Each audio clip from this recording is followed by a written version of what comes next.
Graça e paz, igreja do nosso Senhor Jesus, amém? É com alegria que eu digo, eis-me aqui, Senhor, nessa noite.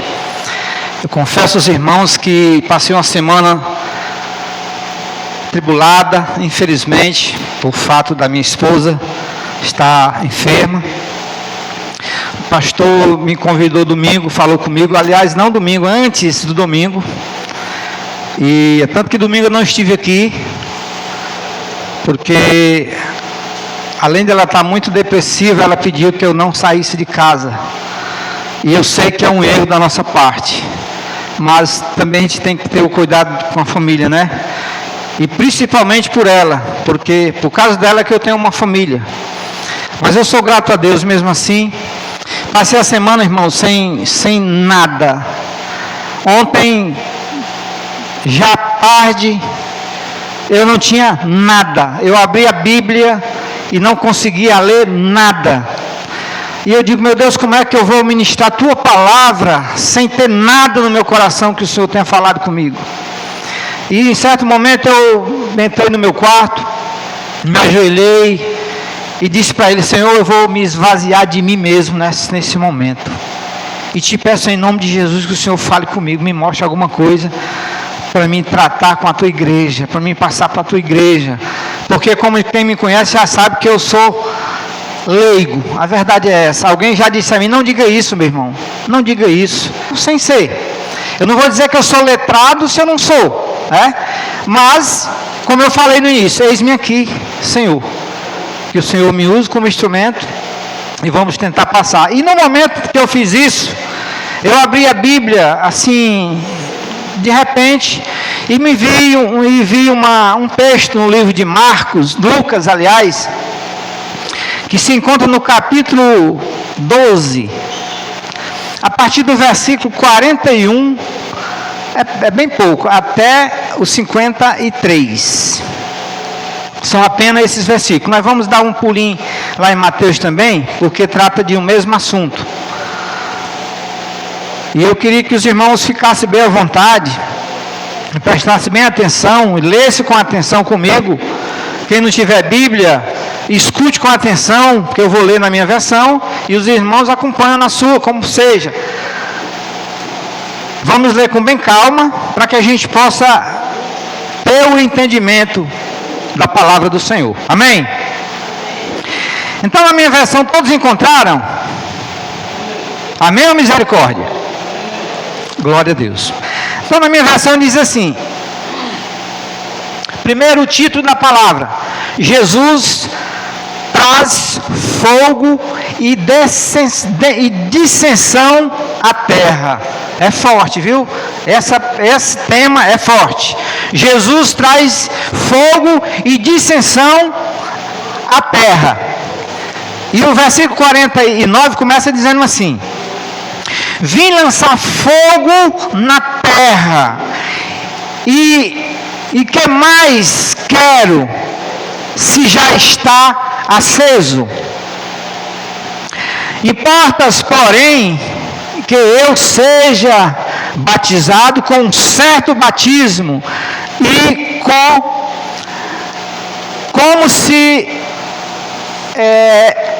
angustio, até que venha a cumprir-se. Cuidai vós, que vim trazer paz à terra. Não vos digo mais, antes dissensão. Porque daqui em diante estarão cinco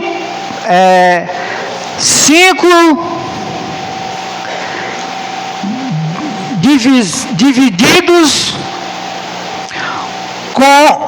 numa casa, 3 contra a 2 e 2 contra a 3.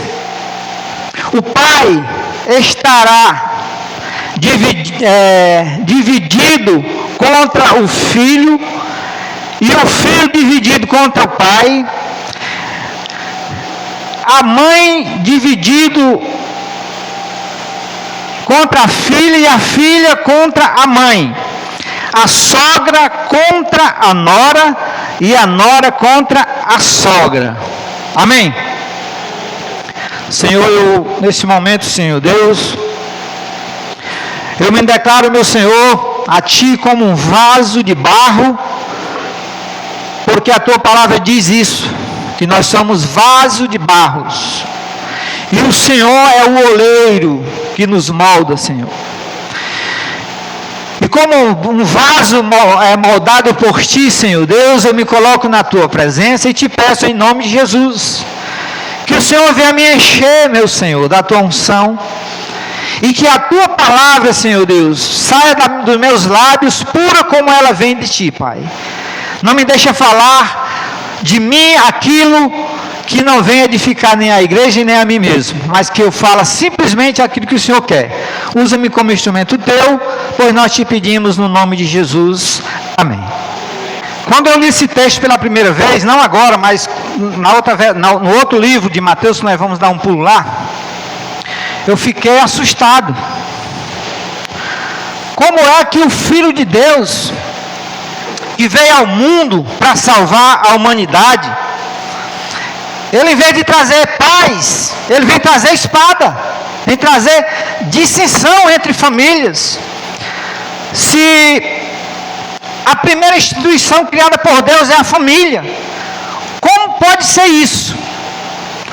E depois eu comecei a meditar na palavra de Deus e eu comecei a compreender a palavra. Por que isso? A maioria de nós aqui, os adultos principalmente, nós já nos convertemos já com uma certa idade. E alguns de nós fomos criados em lar muito religioso. E a tradição religiosa, ela se estende de geração em geração. E a gente vendo falar do Evangelho, a gente já viu muitos testemunhos de pessoas que foram expulsas de casa por causa do Evangelho. Porque alguém deixou a religião para seguir a outra. E eis aí porque a decisão, como é a palavra mesmo? Dissensão entre família. É exatamente por isso. Porque, no meu caso, quando eu me converti, eu não tinha mais pai, não tinha mais mães, mas já tinha uma família. E a minha esposa, ela ficou complicado para mim a situação. Precisou que eu explicasse muito bem o meu objetivo, né? E ela chegou, quando eu disse a ela que eu queria mudar para melhor, ela disse assim: mas você não está indo nem atrás de alguma irmã da igreja, não? Eu digo, para quê? Eu já tenho você, minha filha. Eu quero mudar para melhor. Eu quero ser um melhor marido para você. Eu quero ser o melhor pai para os meus filhos. Eu quero ser o melhor vizinho. Eu quero mudar. Eu quero ser algo melhor. Porque eu comecei a entender que eu não prestava para nada, irmão. Porque na verdade nós, sem Deus, sem esse Deus, sem o Deus do Evangelho, nós não valemos nada para Ele. Nós somos como um vaso de barro que, se alguém tropeça, ele se esbagaça e vai para o lixo e acabou. Assim é a vida do homem ou da mulher que não tem Deus, o Deus do Evangelho. Não é o Deus de uma religião, não, o Deus do Evangelho.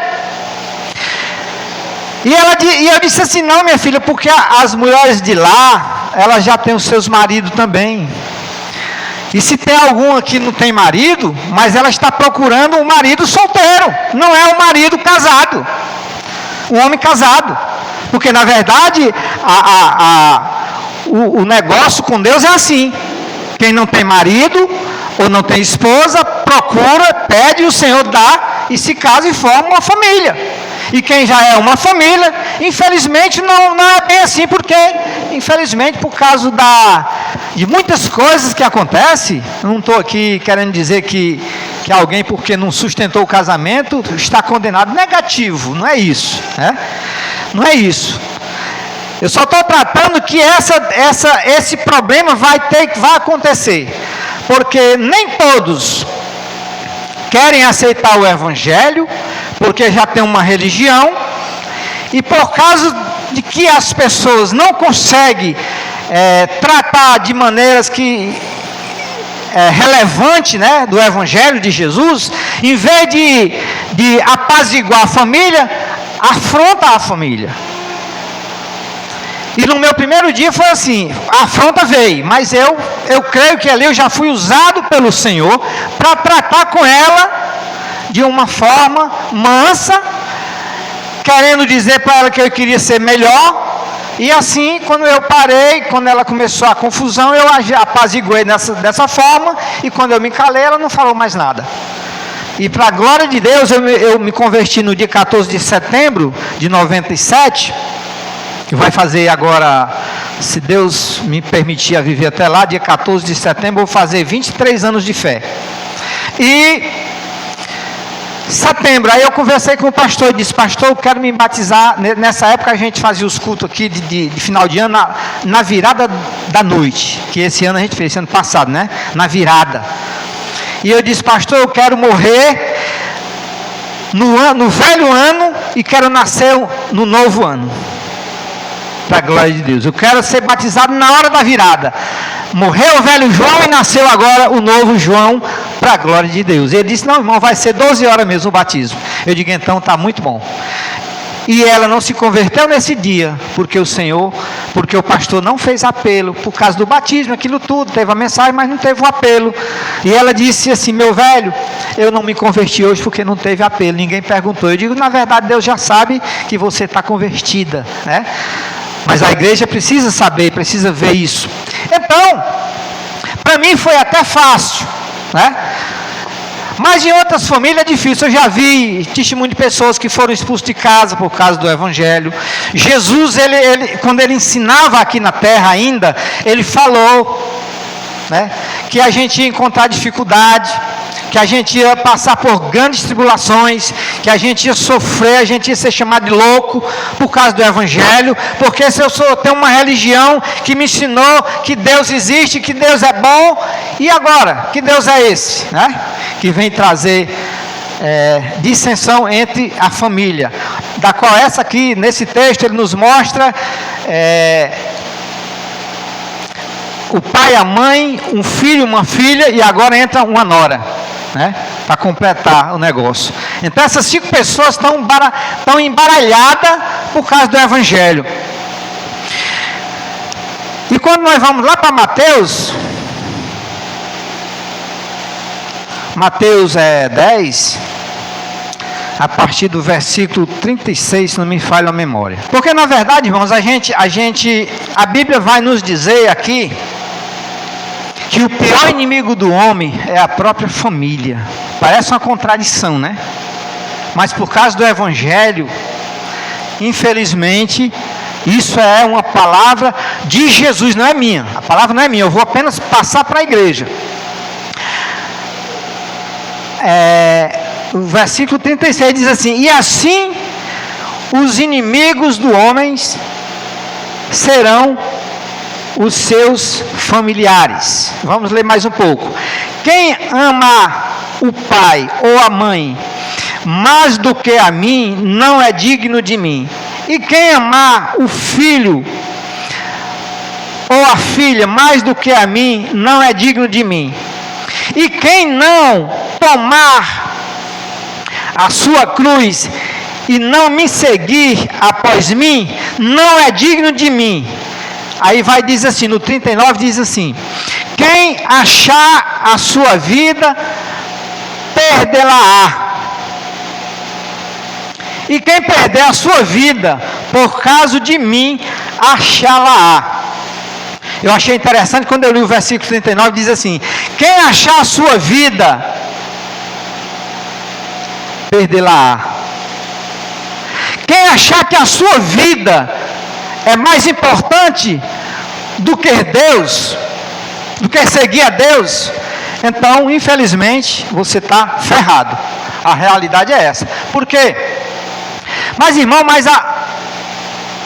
eu vi um pregador falando que a família, até uma missionária era falando que você está dentro de igreja, isso significa que você é um bom servo. Você viver dentro de igreja, porque a família é mais importante. Tem alguns momentos sim, mas a Bíblia nos diz: buscai primeiro o reino de Deus e a sua justiça, e todas as outras coisas vos serão acrescentadas. Então, temos que ter cuidado, nós temos que administrar essa situação na nossa vida.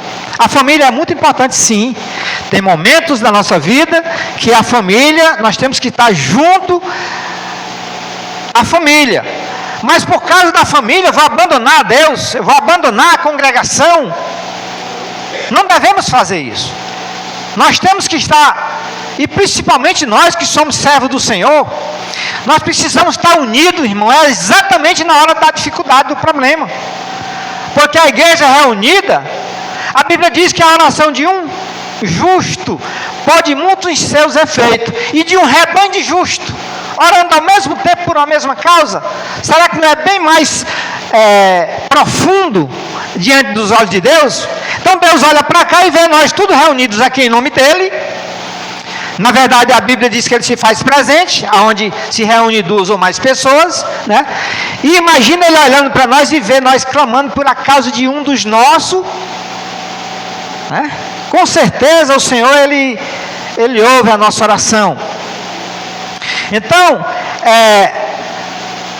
nesse versículo, eu achei muito interessante.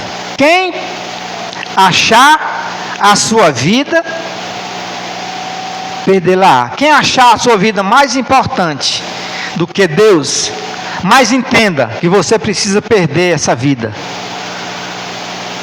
Porque nessa vida, irmão, como o mundo está, essa vida, dela nós não levamos nada. Nós não levamos nada dessa vida. A única... E tem muitas pessoas que vivem regalado em estudo, faculdades e mais faculdades, para ganhar melhor. E para começo de história, essas pessoas dificilmente ela congrega direitinho como deveria ser. Agora eu te pergunto, e dentro de uma congregação, há dissensão? Há. Porque a congregação, como nós estamos aqui reunidos, a congregação viva, elas são compostas de pessoas humanas, e que cada uma tem a sua forma de viver, a sua forma de entender a palavra de Deus, a sua forma de pensar, como aqui, principalmente nós no meio batista, a gente tem direito de fala, né? Nós podemos contestar, o pastor está aí de prova, muitas vezes ele passa a doutrina aqui, e ele diz, se nós não entender, que nós o procure depois, para que ele nos explique melhor, porque se ele não tiver uma explicação, até porque ele não sabe tudo, porque só Deus sabe todas as coisas, então ele diz que vai correr atrás, para passar para o irmão a realidade, para que a gente possa ficar alimentado da palavra de Deus, sem dúvidas, né?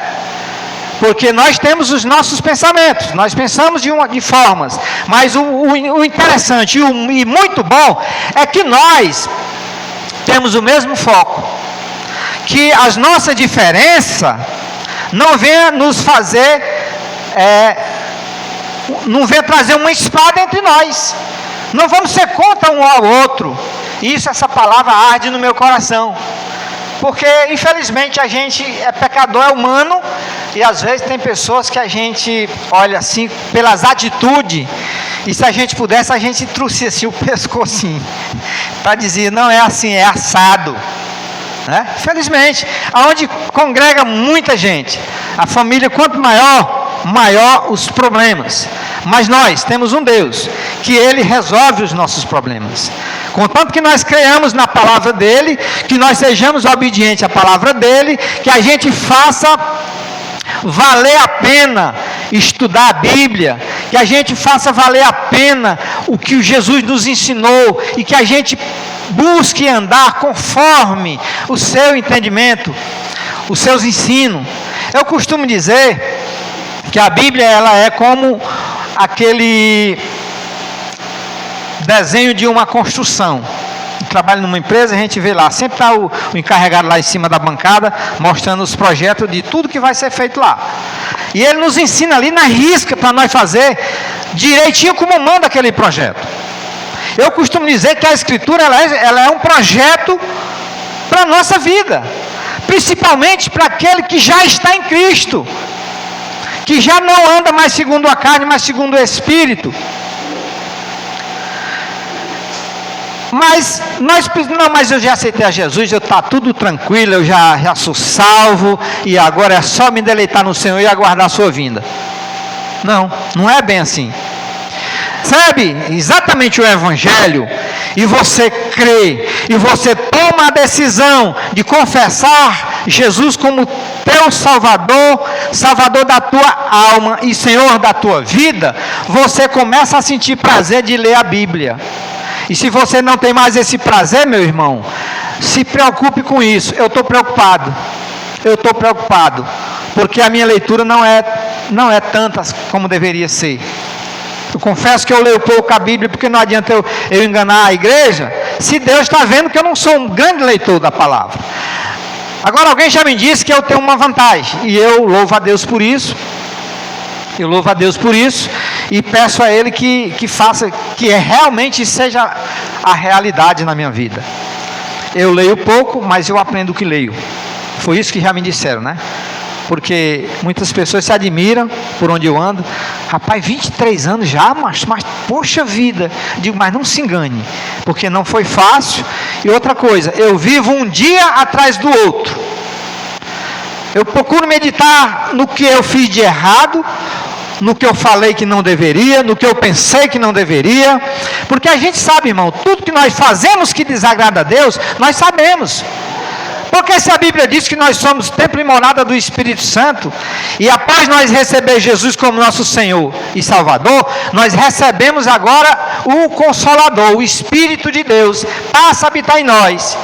Porque infelizmente tem pessoas que já estão velho e ainda não sabe que é feito pela mão de Deus para ser templo e morada do Espírito dele. Porque Deus, irmãos, a Bíblia diz que Ele não habita em templo feito por mão de homem. Então, quando você pensa que Deus está morando aqui na igreja, você está enganado. Você precisa compreender que Deus está morando dentro de você. E se você ainda não crê nisso, pelo amor de Deus, peça sabedoria ao Senhor e creia na sua palavra, porque a palavra é dele. A palavra não é do pastor Arthur e nem do irmão João. Essa palavra ela é de Deus, e ela diz que nós somos feitos templo e morada do Espírito Santo. Lá no Efésios capítulo 1, versículo 3, diz assim: em quem vós estáis, depois que ouviu a palavra da verdade, o evangelho da vossa salvação, e tendo nele crido, nele quem? Jesus. Foste selado com o Espírito Santo da promessa. Que promessa é essa? Jesus, ele disse: eu vou para o Pai, e rogarei a Ele, e não vos deixarei órfão, mas rogarei ao Pai, e Ele vos dará o Consolador, que é exatamente o Espírito de Deus, que desce sobre nós e faz morada em nós.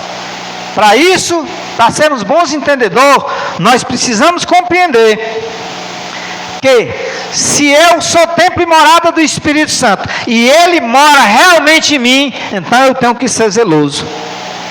Porque o Espírito Santo, ele tem alguns alimentos, que alimentam o Espírito Santo de Deus. E o alimento principal do Espírito Santo, que habita em você, é a leitura da Bíblia. Porque é aqui que Deus vai te mostrar a verdade, e o Espírito Santo vai fazer você discernir verdadeiramente essa palavra. É o Espírito Santo. Por isso é que o mundo não compreende. As pessoas que não fazem isso, porque eles acham que nós somos um bando de loucos. Glória a Deus por isso. Porque Jesus disse, quando Ele disse para os discípulos, e a palavra veio se estendendo de geração em geração e chegou a nós, então hoje ela diz para nós. Ela diz para nós, né, que nós somos nova criatura. Somos nova criatura, que aquele que está em Cristo, nova criatura é. As coisas velhas se passaram, eis que tudo se fez novo. Então, para nós entender que somos agora uma nova criatura, e temos o Espírito Santo de Deus que habita em nós, nós precisamos andar segundo a Escritura Sagrada. Ele não é um livro comum, é um livro que fechado ou aberto no Salmo 91, dentro de uma casa, aquele salmo vai proteger a sua casa, a sua família abençoada por isso. Não, meu amado, não é. Agora, quando você abre e lê, é a boca de Deus falando ao teu coração. E como um livro, muitas pessoas dizem, mas foram escritas por homens. E foi por muitos homens, não foi só por um, foi muitos. Há quem diga que foi 40, em torno de 40 homens.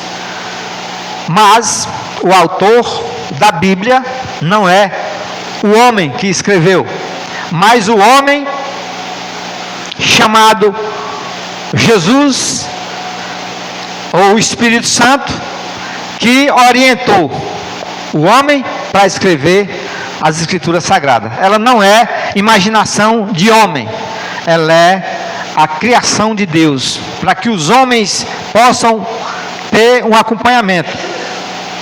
Porque se bastar dizer assim, eu aceito Jesus como meu Senhor e Salvador, e agora está tudo bem, para que Bíblia? Para que congregar? Para que se reunir? Para que cantar louvor a Deus? Mas a Bíblia diz que Ele ainda procura. Ele diz que Deus é Espírito, e importa que os que o adorem, são em Espírito e em verdade. E a Bíblia diz que Ele ainda está procurando verdadeiros adoradores. Então, talvez nessa noite tenha pessoa que ainda não é um verdadeiro adorador, mas que nessa noite essa palavra possa trazer um refrigério para a sua alma, para o seu coração, para a sua pessoa, e você diga assim, eu quero ser um verdadeiro adorador. Então que eu vou voltar só um pouquinho lá no texto, eu não sei nem se eu vou falar algo que alguém não creia. Eu tive meditando, quando eu vi assim essa coisa que Jesus veio trazer fogo e dissensão. Dissensão a gente já sabe bem o que é. Aí ele diz assim, vim lançar fogo na terra. Mas quero se já, o que mais quero se já está aceso. Aí ele diz mais, importas, porém, que eu seja batizado com certo batismo, como me angustio até que venha a se cumprir-se. Quando eu li assim, eu fiquei imaginando, eu meditei muito, fiquei pensando. Nós como batistas, nós cremos que esse fogo, o fogo do Espírito Santo, né, que é um fogo aquela coisa que purifica, que queima os nossos pecados, né, que é também a alegria de congregar, a alegria de ler a palavra, a alegria da salvação, a alegria de testemunhar que Jesus é bom, que só Ele salva, que não há outro Deus, entendeu? Então é essa alegria que flui dentro de nós, e a gente fica com medo de pecar. Então eu já pedi essa explicação a um pastor batista, e ele me disse que esse fogo representa exatamente isso, a purificação dos nossos pecados, né? Mas muitos dizem que não é assim. Eu não posso questionar, até porque eu não sei todas as coisas. E o batismo, eu creio que Jesus está falando exatamente do batismo dele, porque Jesus, ele viveu na terra aproximadamente 30 anos, e aos 30 anos ele procurou João Batista para ser batizado. Creio eu que ele estava ansioso, quando ele diz aqui que me angustio até que venha a se cumprir, porque Jesus sabia que após ele ser batizado, que o Espírito Santo desce sobre ele, e em seguida ele é impelido para o deserto, levado pelos anjos para o deserto para ser tentado pelo diabo. E eu creio que a angústia maior dele era essa, de ter que passar por isso tudo, mas ele estava ali ansioso para que se cumprisse. Então, que se nós realmente compreendermos a palavra e entender que essa espada, né, que como falou lá de Mateus, fala da espada, né? Em trazer não paz, mas espada. Que a gente possa compreender que não é para nós guerrear na nossa família, não. Mas é para nós, esse impacto vai acontecer. Em muitas famílias. Talvez os irmãos aqui tenham algum que quando se converteu, foi difícil em casa, né? Que tem pessoas que se converteram já casados, já uma certa idade, e que deu um impacto muito grande em casa. Eu já vi testemunho aqui de pessoas que disseram assim, não, o maridão lá disse que se eu vier para a igreja, ele vai trancar a porta e não vai me deixar mais entrar. Mas você precisa amar mais a Deus. Você precisa ter mais carinho com Deus. Porque o Deus que te convenceu ao Evangelho, Ele vai convencer também a tua família. Amém? Creia nisso. Lá em Atos diz, né? Crede no Senhor Jesus, será salvo tu e a tua casa. Ou seja, tu e a tua família. É isso? A casa que diz não é a casa que você mora, não. É a sua família. Crede no Senhor Jesus, será salvo tu e a tua casa. Então a nossa fé é essa. E nós temos que ser... Nós não podemos ser afrontador, dizemos assim, da nossa família, mas que nós seja sábios e apacente e comece a viver a palavra. Não precisa você falar muito não, porque às vezes quando você fala, para por aí que eu não quero nem ouvir. Isso aí nós estamos antigos de saber isso, que muitas pessoas é assim, na igreja. Muitas vezes as pessoas estão erradas, e quando mesmo o pastor, tratando com eles, ou com elas, talvez ela não diga nada para ele, mas depois sai dizendo, pastor agora quer mandar na minha vida, a minha vida quem manda sou eu, mas não é, o pastor é o orientador, autorizado por Deus, para tratar das ovelhas, do rebanho, para que elas possam andar equilibradas. E se o pastor está percebendo, ou se Deus está mostrando ao pastor que a igreja não está andando de acordo com as escrituras, ele tem autoridade para exatamente corrigir a igreja. Isso é fato. Não, mas o meu pastor é manso, mas vamos ver, e o que é que ele está fazendo na escritura? Ele está passando a escritura só de amor, o amor de Deus, que Deus é bom, que Deus é maravilhoso, mas ele está passando que Deus também é justiça. E a justiça de Deus, irmãos, nós não podemos compreender. Nós só temos que buscar o que nós entendemos de Deus, buscar ser obediente. Aquilo que você aprende na escola dominical, na escritura, no testemunho de vida de pessoas, dos heróis da Bíblia, que a gente vê a história de cada um. E nós vamos ver que na história da humanidade, muitas pessoas passaram por dificuldades tremendas, mas jamais desistiram da luta. Por isso chegou a nós. Nós temos que ser gratos a Deus por essas pessoas também. Nós temos que ser gratos a Deus pelos ensinamentos, porque esta palavra, ela vem de encontro com nós, com a gente, e ela nos afronta. Mas nós precisamos entender que se Ele está nos afrontando na palavra, é porque Ele nos ama. Porque ela diz claramente que Deus bate naquele que tem por filho. Deus açoita aquele que Ele tem por filho. Entendeu? Quando Davi fala, a tua vara e o teu cajado me consola, Davi está querendo dizer o seguinte, isso no meu ponto de vista, não sei se você vê assim, que nós não somos nem dignos de apanhar de Deus. A tua vara e o teu cajado me consolam. Então Davi fica satisfeito quando ele recebe a lapada de Deus na palavra, porque ele sabe, se tá batendo nele, é porque ele é filho. E quando Deus ele nos trata, e Deus ele é muito bom, ele nos trata com carinho especial. Mas quando a gente pisa fora do caminho, a gente se depara com situação. Eu não estou dizendo que Deus está te castigando, não. Mas as suas próprias atitudes, porque não gosta e não quer ser obediente, não tem Ele como Senhor da tua vida, então você só tem a sofrer, porque não adianta você ir contra a Deus, porque você não vai dar lugar nenhum. Você precisa compreender que se você um dia, se você crê que tem Jesus Cristo como teu Senhor e Salvador, você precisa ser obediente à palavra dele.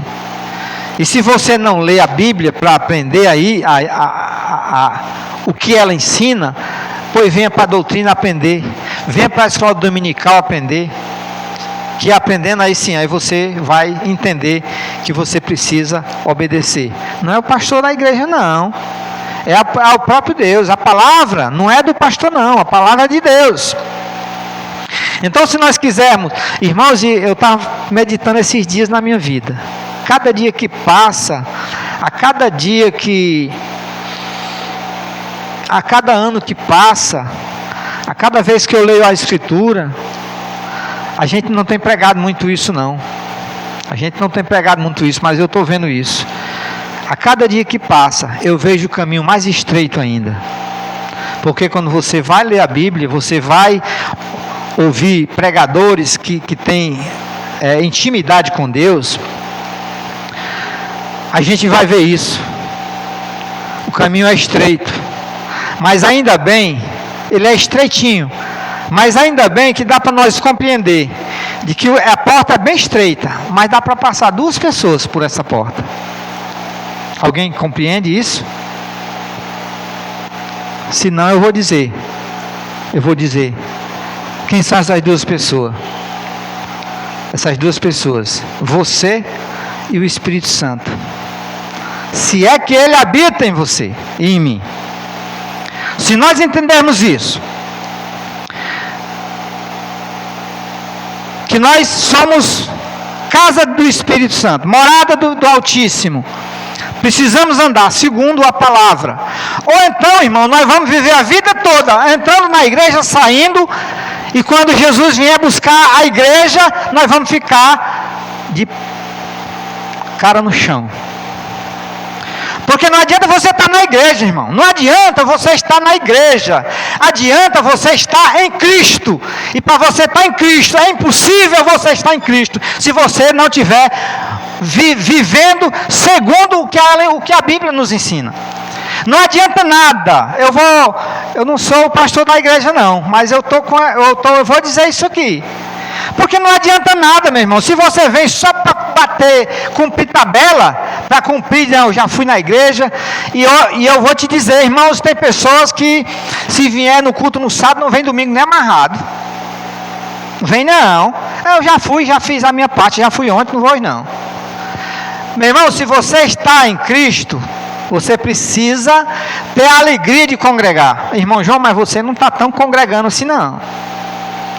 Mas eu estava me cobrando muito um dia desse, e o pastor me disse, irmão, não se martirize não se condene não, o irmão está cansado, o irmão trabalha pesado, então vai ter dias que vai ser difícil, mas irmão, mas é difícil, mas não é impossível. Aí eu estou fazendo o possível, mas eu vou ter que fazer o impossível para congregar mais direitinho, porque só assim a gente aprende.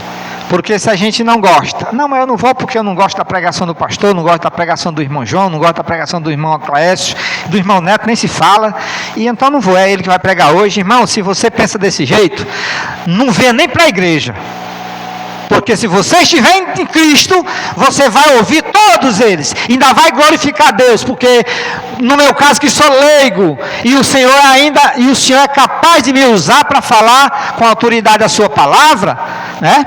Então, não adianta você vir aqui, não adianta você congregar e não ofertar, não adianta você congregar e não ser dizimista, não adianta você, porque se você, meu irmão, você sabe o que você vai levar? O céu, aquilo que você está mandando para lá. O que você tem aqui, vai ficar tudo aqui. E o pior ainda, é que se você deixar uma herança tremenda, é para a sua família brigar pro resto da vida, porque cada um quer uma parte maior, uma fatia maior do que você deixa. Agora, se você investe no reino de Deus, é isso que você vai levar. É aquilo que você está mandando para lá que você vai receber. Tem um testemunho de uma mulher muito rica, que era uma serva do Senhor, e a empregada dela também.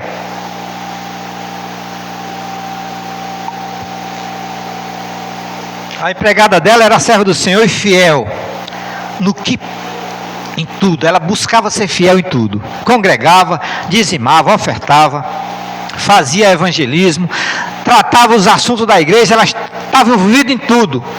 Achei muito engraçado, achei muito interessante. Fiquei feliz pela irmã Napolina, né? Se dispôs a trabalhar para o reino de Deus. Quem ainda não está envolvido, irmão, busca esse prazer, essa alegria de vir aqui, dizer: eis-me aqui, quero trabalhar para o reino de Deus. A palavra de ontem mexeu comigo. E eu estou disposto a começar o mais rápido possível a classe do discipulado. Falei com o Vladimir, disse que ia falar com o pastor. Então eu quero me envolver mais, irmão, porque eu estou falho com a igreja, estou falho com Deus. Na verdade é com Deus, não é simplesmente com a igreja. Aí quando morreram, isso é uma comparação, né? A empregada morreu, depois de alguns anos a patroa morreu. Chegando lá, disse que Pedro entrou com ela, que isso é história de carochinha, né? Mas é interessante. Quando chegou numa mansão, a coisa mais linda do mundo. Aí disse assim: tu lembra de fulaninha, a tua serva? Lembra? Olha a casa dela aí, aqui como é.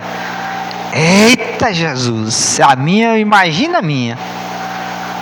Porque ela tinha dinheiro, né? Ela podia, e na visão dela, a coitada não tinha nada, né? Não tinha. Aí ela disse: vixe, é mesmo, né? Eita, aí, a minha com certeza é maior, melhor ainda. Aí saíram caminhando, batendo papo os dois e tal. Quando chegaram, aí começou a ficar os prédios mais baixos, as casas menores, as ruas mais esburacadas. E não sei se no céu tem rua desse jeito, né? Que não tem, com certeza. É só uma forma de expressão para tratar do que verdadeiramente nós precisamos ter. E quando chegaram lá no finalzinho, longe uma da outra, aí tinha uma barraquinha. Só cabia a gente se entrando de abaixado. Ela disse: essa casa aqui é a minha? É, a sua. Não aceito não. A minha empregada mora numa chupana dessa? Ela disse: infelizmente o material que a senhora mandou só deu para construir isso aqui. E ela não. O que ela mandou deu para fazer isso aí. Aquela mansão todinha. Ou seja, trabalhar para o reino de Deus, irmão. O que da palavra é isso? O que da história? O bom da história é isso. Trabalhar para o reino de Deus, você não perde nada. Você ofertar bem no altar do Senhor, Deus não quer nada seu, Ele só quer o que é dele. Agora Ele ainda te abençoa para que você possa contribuir mais. Porque o que adianta você ganhar o mundo todo se perder a sua alma? O que adianta você ter tudo e ver uma igreja passando por dificuldade como a gente vê a nossa? Nosso som está aí, nós vamos trabalhar forte agora para comprar uma mesa de som, porque aqui está desse jeito. Tem dias que não funciona direito. Mas para isso Deus não vai mandar do céu não. Deus nem vai mandar uma mesa de som e muito menos dinheiro de lá para nós comprar. Nós temos que abrir mão, dividir, porque se você tem ventilador, se você tem luz elétrica, se você tem um bom som e você não contribui, você está vivendo às custas dos outros. E você precisa viver com o que é seu. E você precisa fazer. Deus, Ele nos dá dom para a gente distribuir para os outros. Não é para nós guardar, armazenar não. Para nós não. É para nós distribuir para os outros. E isso não é diferente. Não é só os dons, mas os dons também. Porque se você quer ser abençoado, abençoe alguém. Eu sou testemunha viva disso. Eu era assim, ó. Minha mulher reclamava de mim, porque minha mulher não é assim. Mas eu era.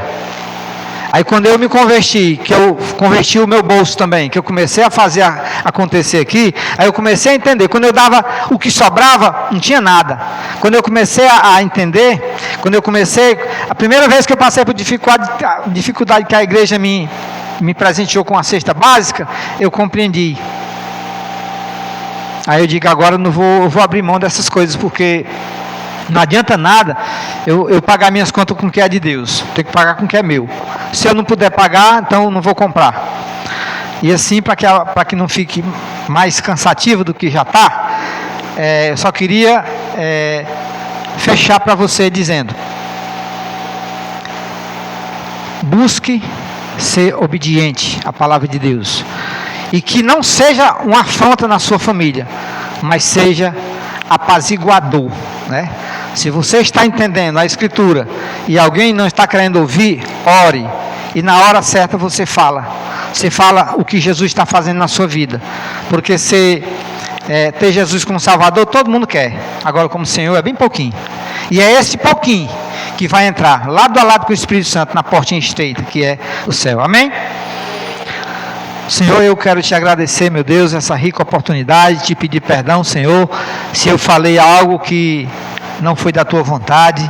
Ó Deus, que se eu não fui aquele que o Senhor espera que eu seja, mas o Senhor me conhece, porque o Senhor foi quem me fez com as suas próprias mãos. O Senhor me conhece por dentro. O Senhor sabe das minhas falhas, e o Senhor sabe aonde eu pelejo para ser fiel. Portanto, meu Senhor, venha ser comigo, e venha ser com a tua igreja, e que nós, ó Deus, não venhamos sair daqui da mesma forma, mas saímos, ó Deus, com entendimento na tua palavra, de que precisamos de mudança de vida, a cada dia, precisamos, ó Deus, nos dedicar mais na tua obra, porque o Senhor, Ele realizou tudo, Ele foi até o fim, e não foi fácil, nenhum de nós passamos por o que Ele passou, até porque nós não conseguíamos, por isso que Ele veio, para fazer por nós. Ó Deus, nos ensina, nos dá esse entendimento, para que nós possamos buscar ser fiel, como o Senhor foi com cada um de nós. Fica conosco, nos abençoa, nos dá uma noite de paz, e que o Senhor nos acorde amanhã disposto para um dia de trabalho. E obrigado mais uma vez por tudo, Senhor, em nome de Jesus que eu te agradeço. Amém. Pastor Arthur.